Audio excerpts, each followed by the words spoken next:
Hi, I'm Jacquie Rand. I'm Emeritus Professor at the University of Queensland and Executive Director and Chief Scientist for the Australian Pet Welfare Foundation.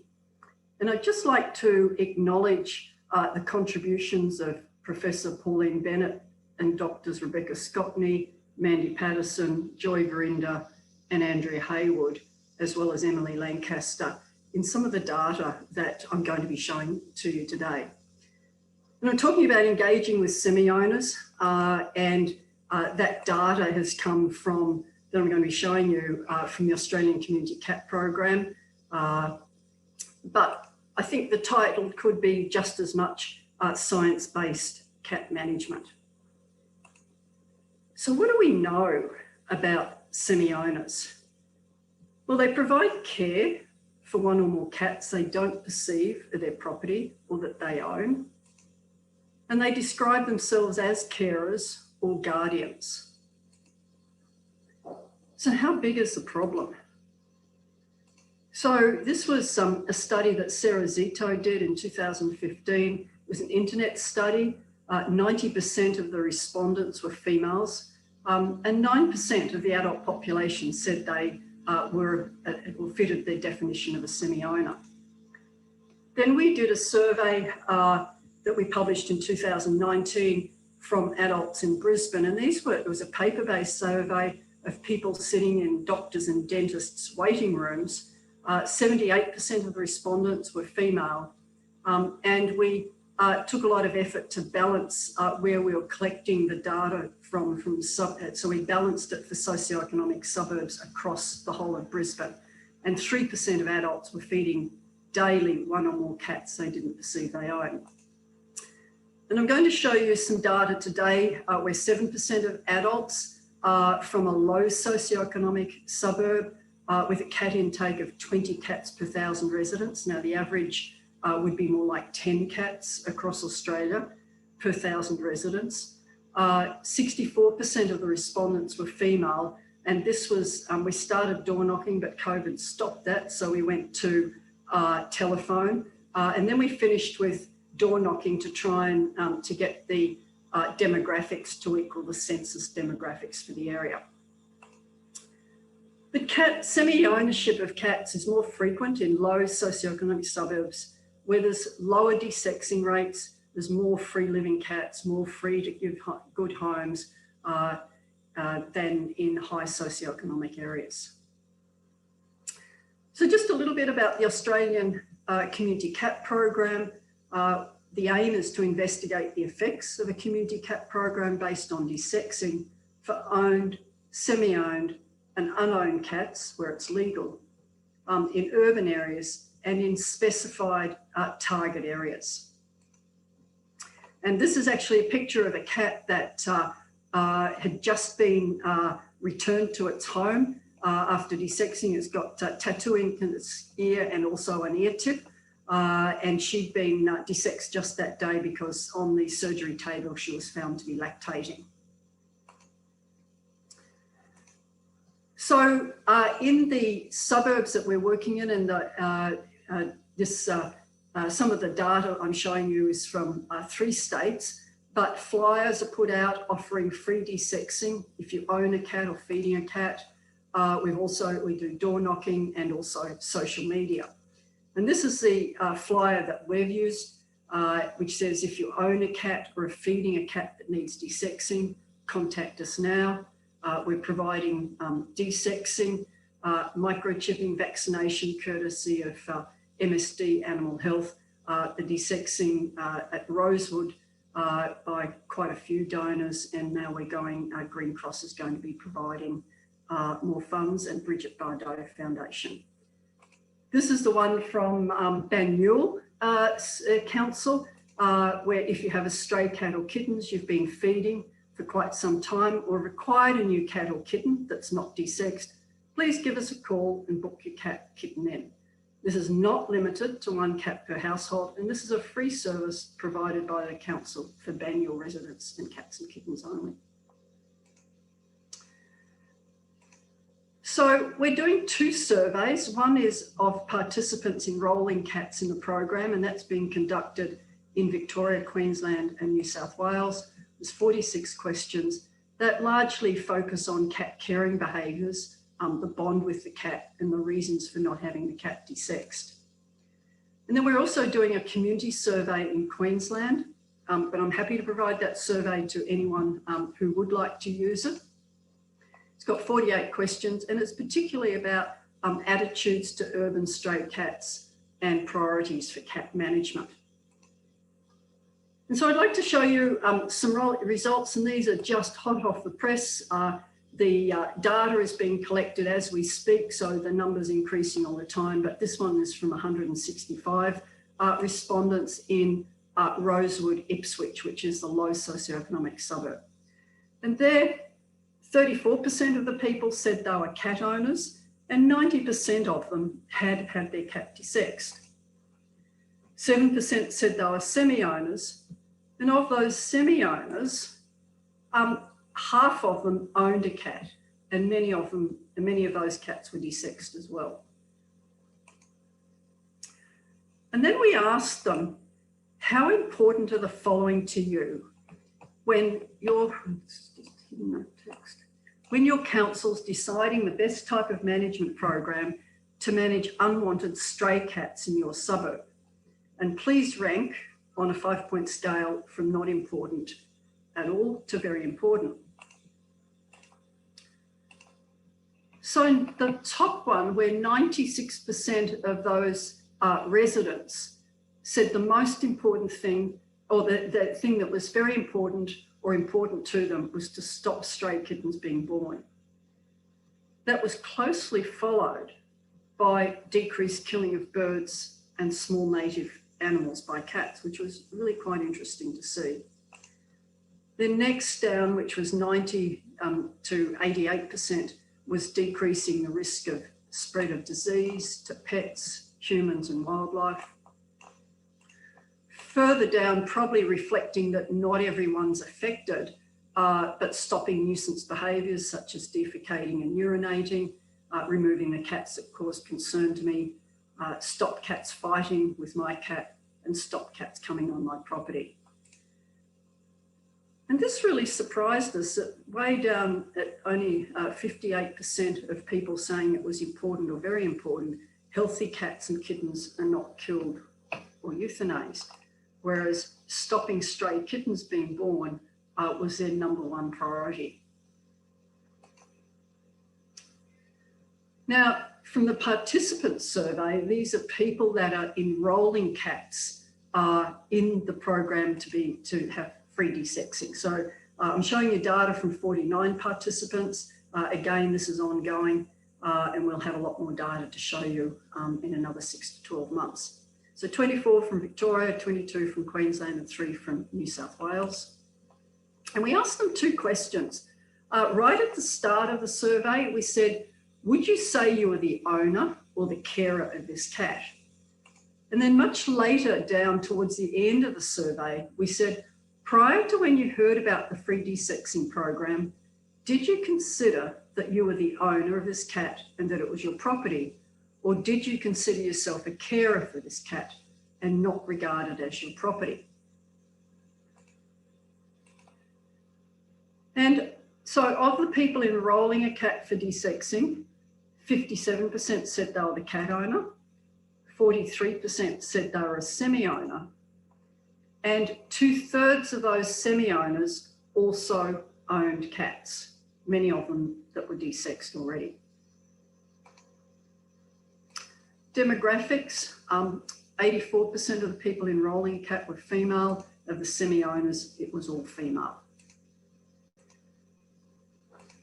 Highest level of education, most only had high school or some primary school, and the main language spoken at home was English.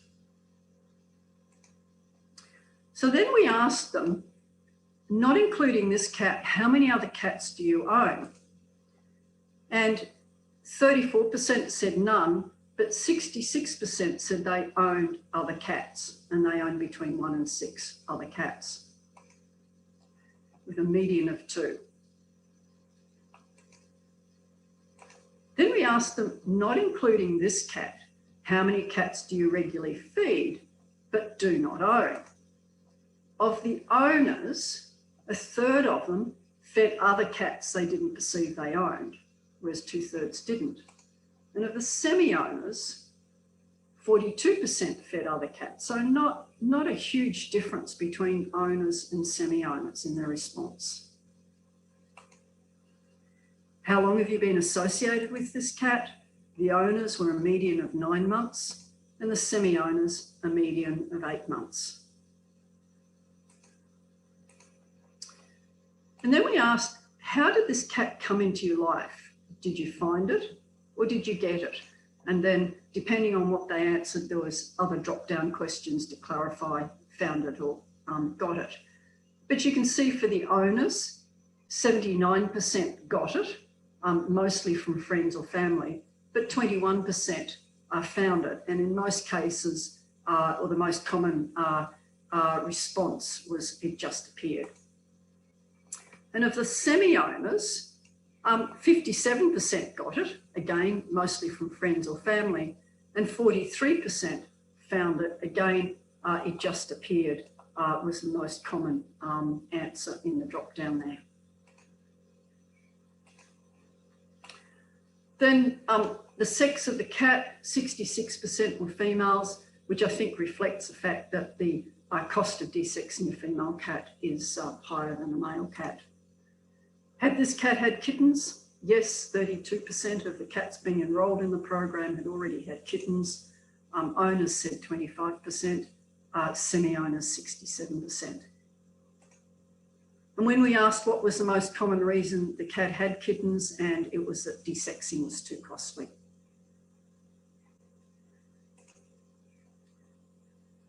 And we also asked, what was the single most important factor you have not already had this cat desexed? And when we removed the cats that were too young, it was about 80% of the owners and the semi-owners said they couldn't afford it. Some didn't get around to it, didn't have time, personal reasons. I didn't think it would benefit me. I didn't think it would benefit my cat. And I think one of the take-home messages here is that it's not, spending a lot of money on educating people is not the issue. That's not the barrier, that they don't know about the benefit for the cat or for them. It's they just simply can't afford it. And then we asked, why did you decide to get this cat desexed now? What was the single most important factor? And for 62%, it was because the council in Banyule offered it free, or in New South Wales, the RSPCA was offering it free, or the Australian Pet Welfare Foundation was offering it free. And for owners, that was 66%.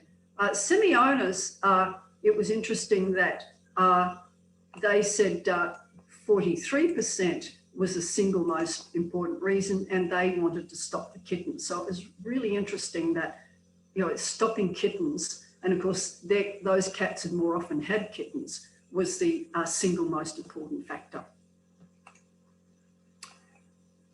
What was their bond with the cat?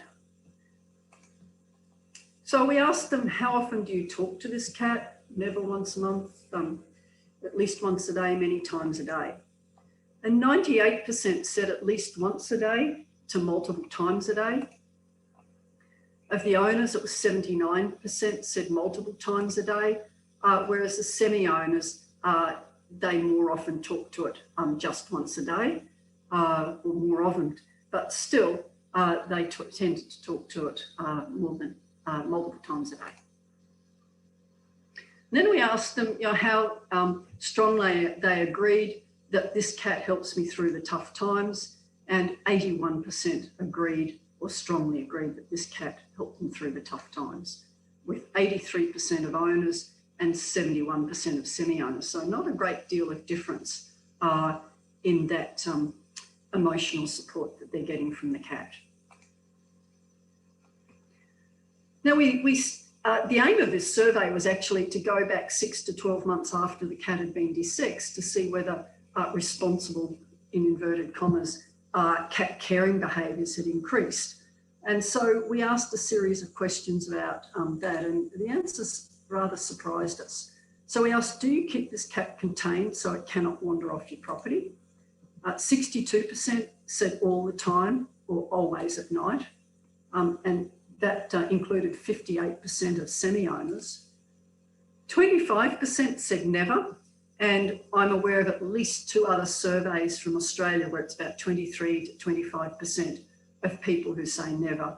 And one of the dominant reasons they say they justify that is from a welfare perspective for the cat. Reality was a little different. In the last 2 weeks, did this cat wander off your property? 63% said it didn't wander off the property. Owners were a little more successful, so that was 69%, whereas the semi-owners, only 29% said the cat didn't wander off their property in the last 2 weeks. And then we asked, in the last 6 months, have you bought any of the following products for this cat? And this really surprised us, you know, that they're buying bowls, toys, treats, beds, brushes, collars. And then we asked them, do you provide any of the following to this cat? And, you know, 68% were providing flea or worm healthcare, flea or worm control, and 24% had provided veterinary care for injuries and illness. And that, you know, was a mix of owners and semi-owners that were doing that. Do you organise care for this cat while you're away for more than 2 nights? And 89% said they always organise care. When we divided it to owners and semi-owners, it was 92% of owners. And semi-owners was a mix, 50% said always, and 50% said sometimes. And having worked in the community and being involved in this project, I really think that semi-ownership depends on location and circumstance. If it's the animal management officer who comes around and says there's been a complaint from the next door neighbours, there's a cat wandering on their property, then it's not my cat. If they take it to the shelter, and very often, you know, again, it's low socioeconomic areas, $100 fee to surrender, it's free if it's stray. And so it, you know, it sort of encourages people to say it's not my cat. But if you offer them free desexing for the cat, and you know, free microchipping, free registration, they will take ownership. They're happy to take ownership of the cat. In Queensland, where it is optional to be a legal owner, we've got the first ever permit to desex unowned cats. Some colony cats have remained semi-owned. So in one colony of 14 cats, the carers elected to own 3 of them. The others, they're all ear-tipped like that cat that I showed you. And she's actually asked if we could find homes for 2 of them because she'd like to provide better care for the remaining ones, including flea control for them. So, you know, these people care about their cats. So in conclusion, a third of enrolled cats have had a litter of kittens beforehand. Cost is the overwhelming barrier to desexing for owned and semi-owned cats. Owners and semi-owners in these areas are trying to do the best they can to care for the cat with the resources they have. And they're actually responsibly caring for the cats with what they've got. So, you know, is our assumption that it's irresponsible cat owners and cat feeders who are causing the major problem in cities and our towns, and cat desexing will be increased by having penalties or mandating it? Or is cost the major barrier to desexing, and registration costs are a further barrier to desexing and get identification? For example, like what's happening in New South Wales, where if it's not desexed by 4 months of age, the total initial cost is $130 per cat. And if the cost barrier is removed, will cats be desexed and identified? And the data that I've showed you today, you know, it supports this second assumption much more strongly than the first assumption. So if our goal is to reduce costs from complaints, from impoundments, from shelter costs, and the average cost is between $500 and $1,500 per cat for an average of a 30-day length of stay, or contract costs for a third party to manage the council's cats, which ranges across Australia from nothing, but typically is about $100 to $500 these days. Is our goal to reduce impact on staff from killing pre-weaned kittens and healthy, fearful, timid adults, because that's the majority of cats that are being killed? Is it to improve social amenities so there's less fighting and soiling and less complaints about those? Is it to benefit the environment so there's less predation and to benefit pet and human health? And if the answer to those is yes, then we need to be identifying the suburbs with the highest complaints and cat impoundments and admissions, and they will be your lowest socioeconomic suburbs. And engage with the community to facilitate desexing and microchipping, whatever way is legal in your state and council area. Aim to get 30 to 50 cats desexed in the first year. Try and get about 30 cats per 1,000 residents in the first 6 months. And couple that with messages that empower people to keep cats on their property in low socioeconomic areas. You know, many of them in rental properties. Cat-proof fencing is very, very difficult. And if you've got a DoorDash cat, you can do strategic feeding, and also empower people to keep cats off their property. These scarecrow devices work well. There's lots of other tips like citrus on garden beds.